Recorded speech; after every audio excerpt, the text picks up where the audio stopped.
Praise lot దేవునికి మహిమ కలుగును గాక. ప్రియమైన సహోదరులారా, ఈ సాయంకాల సమయం ముందు తండ్రిని దేవుడు మరొక వాగ్దానం కోసం మనకు సిద్ధపరిచి ఉంచాడండి. ఎందుకంటే నేను సాయంకాలం చెప్తున్నానంటే నాకు సాయంకాలమే అవకాశం ఉంది కనుక నేను సాయంకాలమే చెప్తున్నాను. ఈ కొద్ది మాటలు దేవుడు దీవించి ఆచరించిన కాక చక్కని అద్భుతమైన మాట, ధైర్యము తెచ్చుకునుడి. అంటే ధైర్యము ఏ రకంగా మనకు ధైర్యం వస్తుందో దేవుడు ఇస్తాడో, ఏ రకమైన ధైర్యం పరుచుకోవాలి.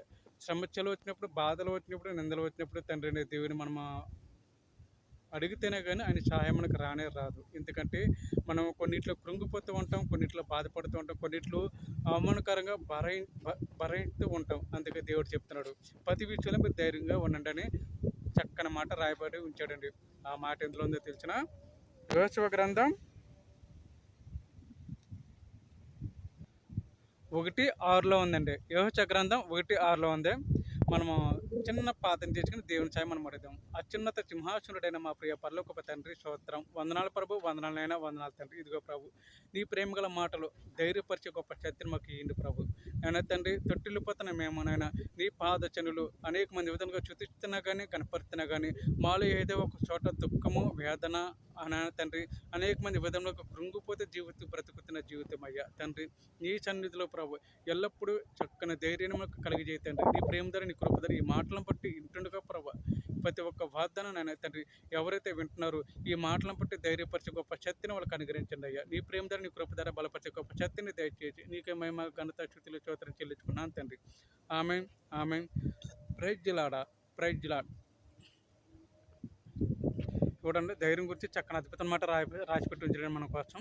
యెహోషువ గ్రంథం 1:6 ఉన్న మాట, నేను విడవను, నేను ఎడబాయును, నిర్భమ కలిగి ధైర్యముగా నడువుము. వారికి ఇచ్చిన దానిని నేను వారి పితరులతో ప్రయాణము చేర్చిన నీ దేశమును నిర్భయముగా నీవు ఈ ప్రజలు శోధనము చేసేదువు. Praise lord. దేవునికి మేము కలిగాక. చూశారంటే తండ్రి దేవుడు ఏ రకంగా చెప్తున్నాడు, మీ పితరులకు వచ్చిన సహాయం కూడా చేస్తాను, మీ పితరులకు చేసిన అద్భుతమైన కార్యం కూడా నీ కళ్ళారా చూస్తాం. ధైర్యంగా ఉండు. ఏ సమస్య వచ్చినా తొట్టిలో వద్దు, ఏ బాధ వచ్చినా తొట్టిల్లొద్దు అని దేవుడు స్పష్టంగా చెప్తున్నాడండి ఈ యెహోషువ గ్రంథంలో 1:6. చూసారండి ఎంత అద్భుతమైన మాటను.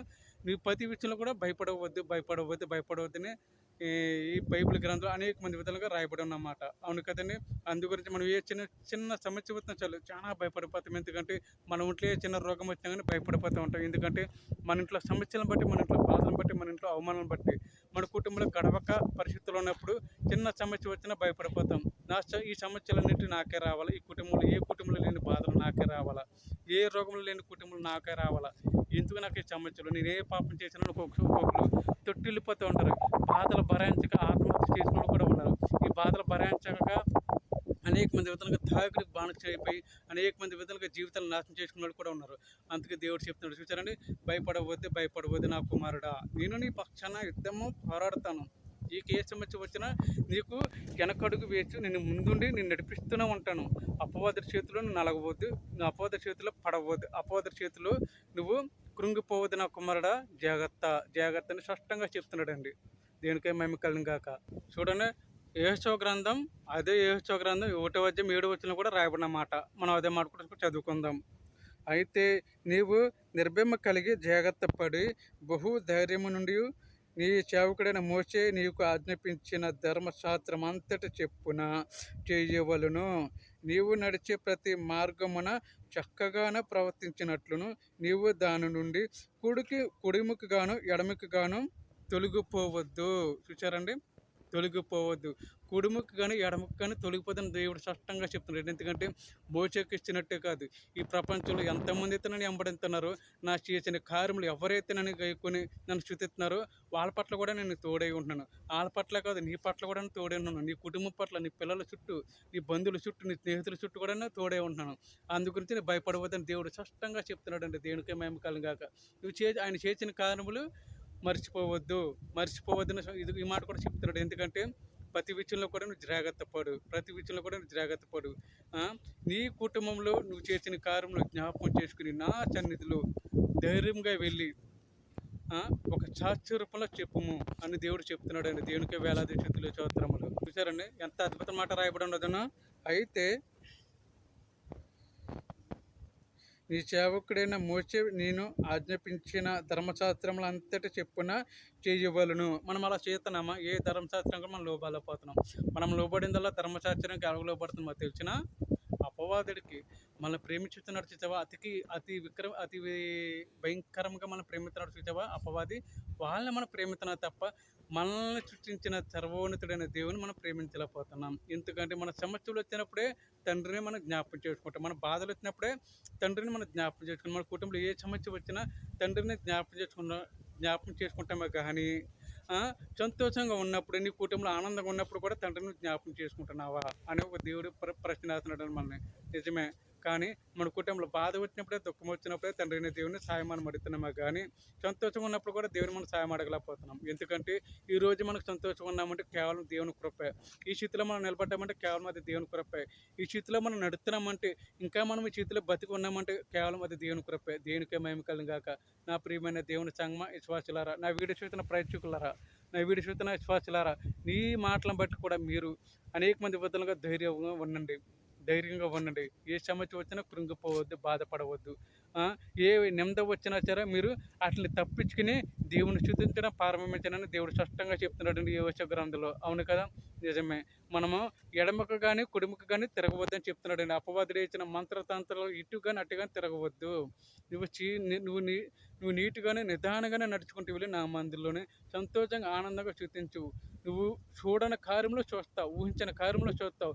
నేను ఊహించిన రీతిగా ఉన్నంతల ఆశీర్వాదంలో ఏ బుక్ జీవితంలో జరిగినట్టుగా నీ కుటుంబంలో కూడా నేను జరిగిస్తానని దేవుడు స్పష్టంగా చెప్తున్నాడు. అవును కదా నా ప్రియమైన దేవుని సంగమా, ఈ మాటలు బట్టి మనం జ్ఞాపకం చేసుకుని తండ్రి దేవుని సాయం మనం అడుగుదాం. ఈ కొద్ది వాచిన దేవుడు దీవించి ఆశీర్వదించి కాచి కాపాడుగాక. చిన్న ప్రార్థన. అత్యున్నత సింహాసురుడైన మా ప్రియ పరలోకపు రాజా, పరలోకపు తండ్రి, నీకే స్తుతులు స్తోత్రం అయ్యా. ఈ గొప్ప అవకాశం ఇచ్చినందుకు స్తోత్రం. నిన్ను స్తుతించడుకు, గణపరచడుకు, మహిమపరచడుకు కృపల ఆత్మతోడు శక్తిని ఇచ్చినందుకు స్తోత్రం. ఈ కోటి ప్రాంతంలో తండ్రి ప్రభు, దేశం కానీ దేశంలో మమ్మల్ని ఈ స్థితికి నిలబెట్టించి ప్రభు, నీ శనులను స్తుతించడుకు, పాటలు ఎందుకని వాచ్యం ఎందుకని నేను కనపరచడుకు చక్కని కృపణ చక్కని హైరు రోజుని ఇచ్చినందుకు స్తోత్రం అయ్యా. వందనాలు డాడీ, వందనాలు తండ్రి, వందనాలు దేవ. నీకే స్తుతులు స్తోత్రం తండ్రి. సమస్తం ఆలకించుతున్న దేవుడా స్తోత్రం అయ్యా. మాలో ఏ సమస్య వచ్చినా, ఏ బాధ వచ్చినా, ఏ నింద వచ్చినా కృంగిపోకున్నట్లు, తొట్టిల్లుకున్నట్లు, అపవాది చేతుల్లో నలగొకున్నట్లు, నీ సాక్షిగా నీ చన్నులు అయినా తండ్రి నీ వాడబడే కృపను మాకు దయచేదేవా. నీ నాన్న తండ్రి ప్రభు ఏ సమస్య వచ్చినా కానీ అట్లా కృంగిపోకున్నట్లు పాదంతర జయించే గొప్ప శక్తిని మాకు దయచేది తండ్రి. ఈ లైవ్లో ఉంటున్న ప్రతి ఒక్క బిడ్డ పట్ల నీ ప్రేమ ధర, నీ కృప ధర, ఈ వాదన పట్టుకుని నడిచే కృపను కూడా దయచేతండి. నిశ్చయ వందనాలు తండ్రి. ఎవరైతే సమస్యలు ఉన్నారో, బాధలు ఉన్నారో, దుఃఖంతో ఉన్నారో, వేదనతో ఉన్నారో, కృంగిపోతున్నారో, నడవలేకపోతున్నారు తండ్రి, నుంచోలేకపోతున్నారు, నన్ను తండ్రి కూర్చోలేకపోతున్నారు, తిండి లేక చత్తి లేక కృంగిపోతున్నారు అయ్యా తండ్రి. నీ ప్రేమ ధర, నీ కృప ధర స్వచ్ఛత కలిగజేతండి, రక్షణ కలిగజేతండి. నడిచే ప్రయాణమంతులు కూడా తోడి నీడ కాపుదల దయచేతండి. నీ ప్రయాణమంతులు కూడా నీ ఐక్యతమైన సంతోష సమాధానం కలిగజేసి గొప్ప శక్తిని దయచేతండి. ఐచీలో ఉన్న హాస్పిటల్లో ఉన్న సీరియస్ కండిషన్లో ప్రతి ఒక్క బిడ్డను దీవించి ఆచరించి కాచి కాపాడండి. ఏ రోగంలో ఉన్న స్వచ్ఛత కలిగే కృపను దయచేతండి. ఇదిగో ప్రభు, సంతానం లేని వరకు ఎదురుస్తున్న బిడ్డల పట్ల సంతానం కలిగే గొప్ప కృపను దయచేతండి.